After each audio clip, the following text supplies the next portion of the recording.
Good evening, friends of the Inner Sanctum. This is your host to welcome you through the squeaking door. Well, been shopping around for a nice case of murder? Of course you have, and you've come to the right place because the characters on this program simply kill themselves to keep you amused.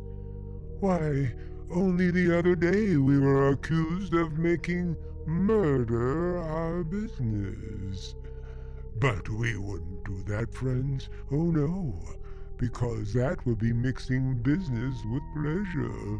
And we consider it a pleasure to give some stiff the business.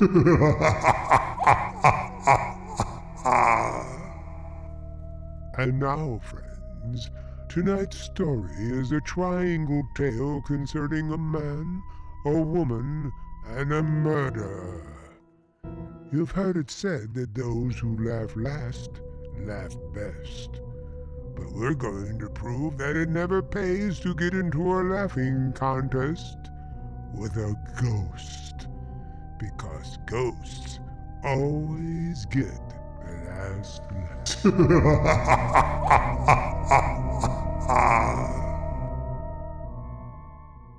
I know he's dead. His body's been in the grave for weeks.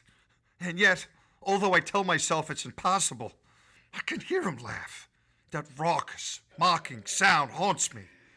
Same laugh that I heard for the first time in the courtroom. He'd never laughed during all the weeks of the trial. Never even smiled. But this day, when he came before me for sentencing, John Spencer, you have been found guilty of murder in the first degree. Do you wish to make a statement before sentence is imposed? I killed Hicks. I'm willing to admit it now, but he was no good. He got just what he deserved, and everybody knows it. I'm not a killer. I never committed a crime before, and all I ask now is a chance. John Spencer, the jury took all that into consideration when it recommended life imprisonment. However, I have the power to ignore that recommendation. It is my firm conviction that to allow one man to take the law into his hands is to encourage others to do likewise. I therefore override the recommendation of the jury and sentence you to be hung by the neck until dead. No, Judge, please. I've got a girl. We were going to get married. All I ask is to live so I can see her once in a while. You should have thought of that before you committed murder. It's easy for you to tell me what I should have done, but you won't always be on top. Maybe someday you'll be down here where I am. When that happens, I hope they throw the book at you just like you're doing to me. Bailiff, remove the prisoner.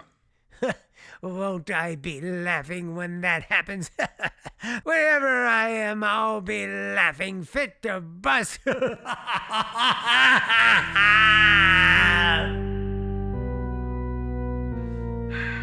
Same old story. Prisoner pleads innocence or guilty with good cause. Ask mercy. When clemency is refused, condemned man curses judge and hopes the judge will someday find himself in a similar plight. Spencer's outburst failed to move me in the slightest. I'd heard it many times before. I went home to forget about the Spencer case. Richard? Is that you, Richard? Yes, dear. I'll come in as soon as I'm freshened up. Come right now. I've been waiting here all day. Surely it's not too much to ask. All right, Laura. I'm coming. Richard, I want you to meet my new nurse, Margaret Cummings. This is Judge Thornton, Miss Cummings. How do you do? Miss Cummings, haven't we met before? That's hardly likely. It's probably my face. It's so ordinary. On the contrary, Miss Cummings, I should say your face is rather unusual. Richard, suppose you stop that silly chatter about faces and talk to Miss Cummings about her duties. Very well. Come into my study, Miss Cummings. We can talk better there. Sit down, please. There's not much to say, really. In the first place, my wife's heart condition isn't really dangerous. Yes, I gathered that from Dr. Fletcher. Oh, he told you about my wife, huh? Oh, yes. Yes. You're a professional person, nurse, and I believe in frankness. It makes things easier. My wife is 11 years my senior. Getting on past middle age, she's a bit worried. Not that I give her any grounds for it. Jealous. You understand? Perfectly. She's not an easy person to get along with. You'll have to humor her. I'll do my best. And, Miss Cummings? Yes? I was just wondering where it was that I saw you before. It escapes me. You know, Miss Cummings, your face is rather haunting. That was how it began. We played a game during those first few weeks. I would ask, Miss Cummings, where was it that I first saw you? Don't you remember yet? No, I don't. Well, I do. And someday, if you're nice, I'll tell you. We would laugh together. Having the girl in the house made me feel young again.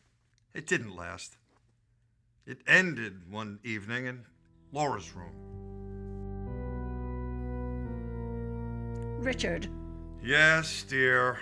put down that newspaper. I want to talk to you. I'm listening. Don't you think you're going a bit too far, Richard? Too far? What do you mean? I mean Miss Cummings. Oh, I won't stand for it. I won't allow you to disgrace me in my own home with a woman who's little more than a servant. oh, Laura, for heaven's sake. I may be a bedridden invalid, but there is a limit. You're jumping to ridiculous conclusions, Laura. Ridiculous, am I? I suppose you'll deny you're in love with Miss Cummings, that you've been carrying on with her right under my nose. Certainly I deny it. I have eyes, Richard. I've seen you two whispering together. I've watched how you look at her. Oh, you're talking utter nonsense. There's nothing between me and Miss Cummings. Nothing? Nothing. Absolutely nothing. Well, then, I'll give you a chance to prove what you say. I don't want Miss Cummings here. Dismiss her. You want me to dismiss her? Yes, Richard, I do.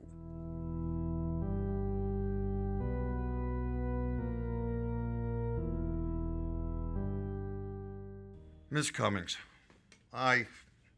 well, this is going to be rather unpleasant.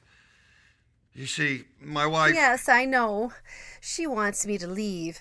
Yes, how did you know? I couldn't help overhearing the conversation. Well, then you also know why she wants you to leave. Yes, but you warned me when I first came here that she was jealous. It's been very pleasant having you here. Thank you. I'm going to miss you. Miss Cummings, could I have your home address? Why do you want it? I hope you won't think me presumptuous, but, well, perhaps we might be able to see each other? Would that be wise? No, it wouldn't be wise. But I might as well face it. I couldn't hide it from Laura, and now I can't hide it from myself. I love you, Miss Cummings.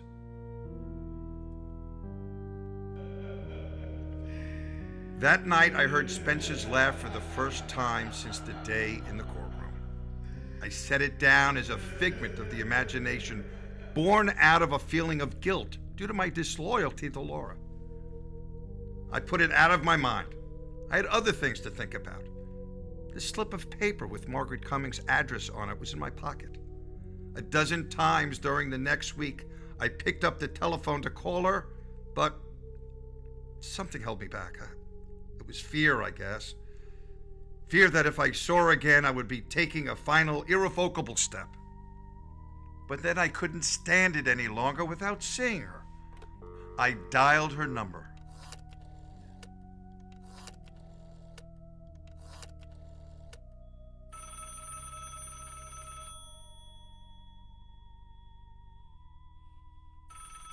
Hello? Is that you, Margaret? Yes. Who is this? This is Richard. Richard? Judge Thornton. Oh, hello. How are you? It's been so long, I thought you'd forgotten me. There's little chance of that. Could I see you tonight, Margaret? Why, yes. Of course. Come over as soon as you like. I dressed carefully. Examining myself in the mirror, I saw a tall man, still on the right side of 50, still trim in figure and distinguished in appearance. When I got to Margaret's apartment, my heart was beating fast, like a boy on his first date. Somehow, I don't know quite how it happened, she was in my arms. I was kissing her. Oh, Richard. My darling. Oh, no. We're being foolish. Sit down, darling. Here, beside me. Like this? That's perfect. Margaret, would you marry me? Marry? You can't be serious. I was never more in earnest in my life. Aren't you forgetting a little detail? No, I'm not forgetting about Laura. She has a weak heart. She may die. And if she dies... I wouldn't count on it. Your wife takes very good care of herself. She may live to be 100. But if she should die, would you marry me? I don't know. It's not fair to ask me now. Not while your wife is still alive. Ask me later.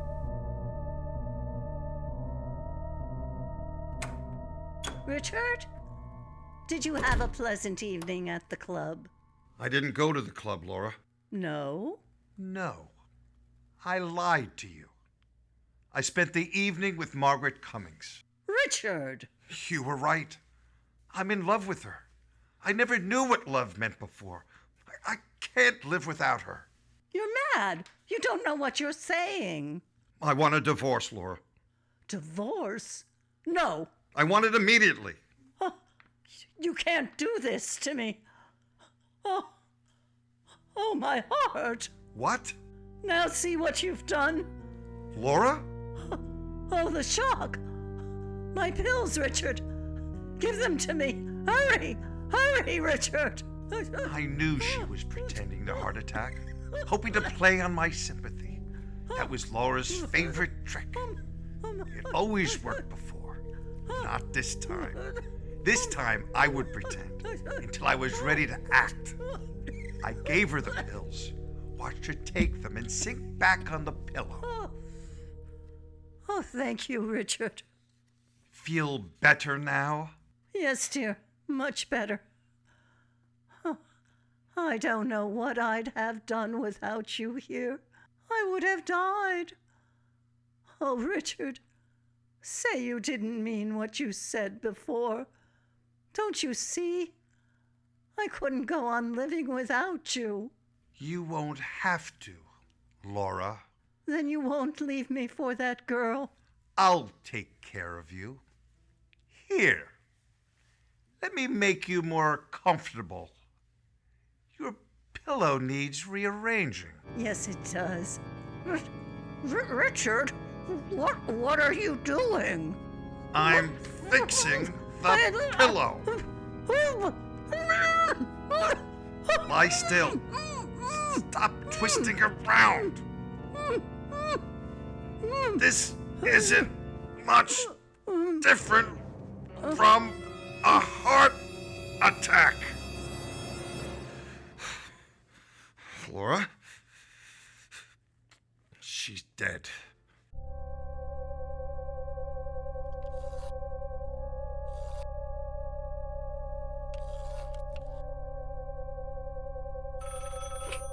Hello? Dr. Fletcher. Yes? This is Judge Thornton. Please come quickly, doctor. My wife has had a heart attack.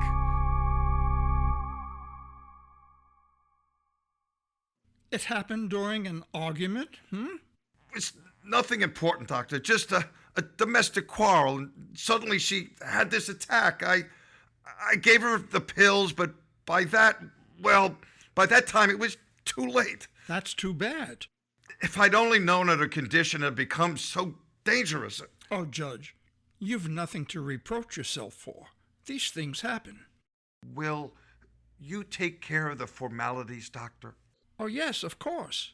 The death certificate. I'll list the cause as failure of the heart. There was no need to act the part of the stricken husband after Dr. Fletcher left. I stood looking down at Laura's body. She was dead. Dr. Fletcher's certificate would clear me of any suspicion of murder. I was free to marry Margaret. I walked to Margaret's apartment that night. The street was dark, empty. I had the uncomfortable feeling that I was being watched, followed. Then I heard footsteps behind me. I hurried my pace. The man behind me did likewise. Frightened as I was, I decided to stop and confront the follower. He came towards me, his face and figure shadowy in the dark. What do you want? Why are you following me? You ought to know, Judge Thornton. Who are you? Come closer so I can... Spencer. John Spencer. It can't be. You're dead. Dead, am I? Well, you ought to know, Judge.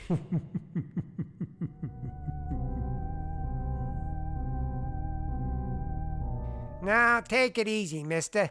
Take it easy. Just tell me what happened. I was being followed, officer, so I turned around to see who it was. And, did you see who it was? Yes. That's why I fainted. The man following me was a dead man. He was what's that? The man following me is dead. I know he's dead, officer. I ought to run you in. You're crazy. I had intended to tell Margaret that Laura was dead. I meant to ask her to marry me. But the encounter on the street drove those thoughts out of my mind. Arriving at her apartment, I went directly to the window and looked out.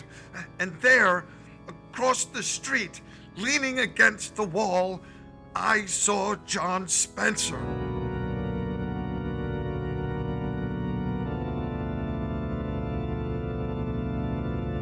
Richard, I'm insulted. What? You didn't kiss me.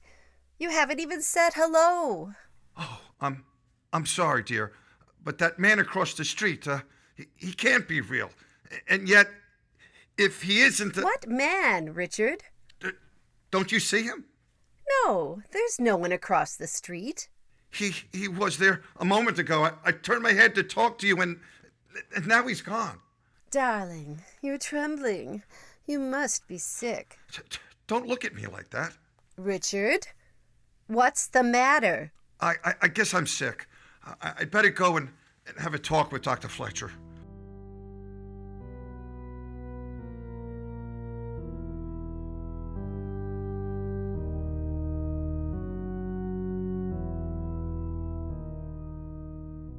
Yes, I remember the Spencer case very well, Judge Thornton.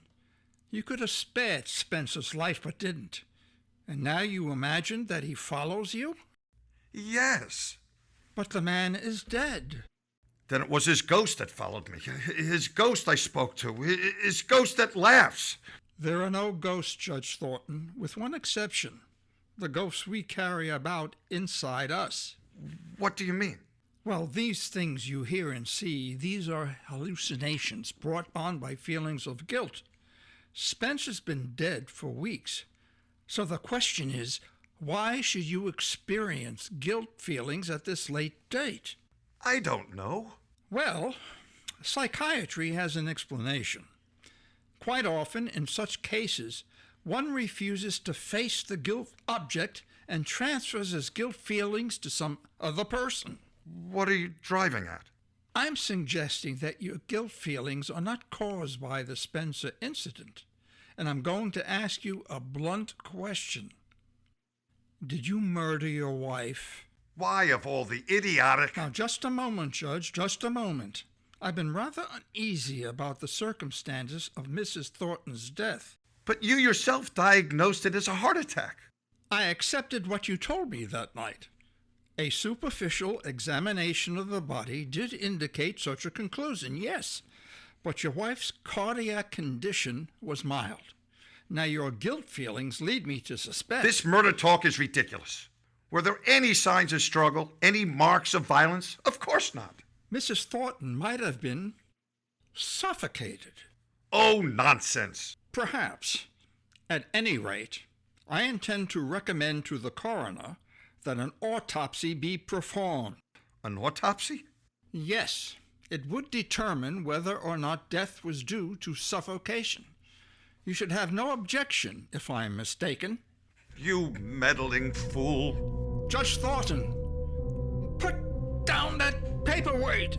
You're so clever. Stay away from me. I've gone too far now to stop at another murder. I'd lost my head. I should have agreed to the autopsy. That would have given me a day or two in which to plan my escape. But now, as things were, it would be only a matter of hours before Fletcher's body was discovered. My thoughts twisted and turned in panic. Maybe someday you'll be down here where I am. Won't I be laughing when that happens? Wherever I am, I'll be laughing fit to bust. I ran like a frightened child. I needed help. There was no one to turn to. Margaret. She loved me. She'd help me. I went to Margaret and told her what happened. You killed your wife? For you. So we could be married. And then Dr. Fletcher... I had to kill him, Margaret. He was going to recommend an autopsy. Why did you come here? We've got to run away. We still have an hour or two. We could charter a plane to Canada or Mexico. What makes you think I'd run away with you? I thought you loved me. Don't be stupid. I'm going to turn you over to the police. Margaret, you can't mean that. Can't I? Just watch me. Margaret, listen. Before you pick up that phone, even if you don't love me, even if you won't go away with me, give me a chance. Have mercy. You make me laugh. Judge Thornton, who never gave anybody else a break, pleading for mercy. We'll turn around and ask the man behind you for mercy. Behind me? That's right. Spencer! John Spencer! Take another look, Judge. No, you're not John Spencer. There's a resemblance, but you're not John Spencer. I'm his brother. You're the man that was following me. That's right. I was tricked, led on by Margaret to kill my wife and forced by you to betray myself to Dr. Fletcher. But why? Why, Margaret? Why did you do this? For revenge. Revenge? Yes. The first day I came to your house, you thought my face was familiar. Well, now I'll tell you where it was that you first saw me. It was in the courtroom at John Spencer's trial. Courtroom? Yes. Yes. Remember how he begged for mercy? He told you he had a girl, that he was engaged to be married, and you could have given him his life, but you sentenced him to his death. Were you the girl? Yes. Spencer, did he know about this? All this was his plan. His revenge. Hello, operator? Give me police headquarters. I want to report a murder. Yes, that's right, a murder! Tell them it's very important to get here as soon as they can. I'm waiting now for the police to come, for the trial, for the sentence which I know will be death. As I wait, my thoughts go back to the courtroom. You won't always be on top. Maybe someday you'll be down here where I am. And when that happens, I'll be laughing.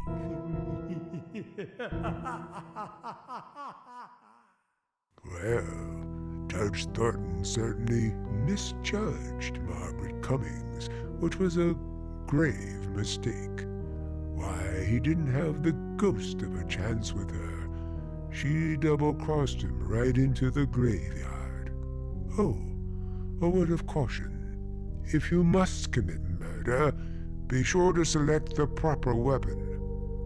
I suggest a sharp-edged axe, because it provides you with a handy alibi. When the police want to know why you did it, you can claim the killing was accidental.